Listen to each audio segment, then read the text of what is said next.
ये कहानी आजादी के पहले की है, जब भारत अंग्रेजों का गुलाम था। एक अंग्रेज अपर ने एक ब्राह्मण के कनपटी पर बंदूक रख दी और उसके सामने चार चीजें रखी, पराई औरत, मांस, सोने के सिक्के और शराब। उसने कहा, इनमें से कोई एक चीज चुनो, नहीं तो गोली मार दूंगा। ब्राह्मण ने कहा, पराई स्त्री मेरे लिए माँ बहन के समान है, उसकी ओर गलत नजर से देख भी नहीं सकता।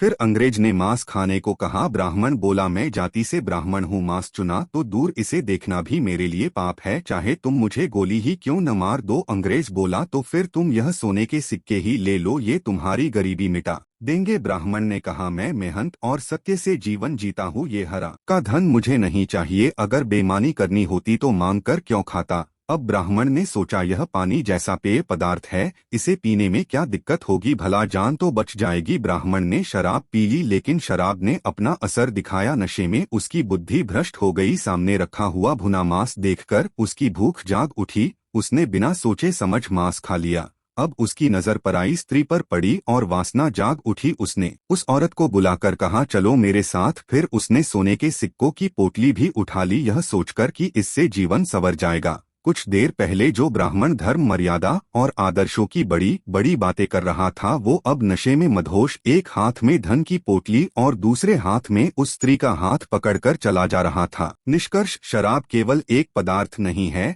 यह इंसान के सोच और नैतिकता को खत्म करने का सबसे बड़ा जरिया है। एक गलत कदम हमें सही गलत का फर्क भुलाकर पाप और पतन के रास्ते पर ले जा सकता है।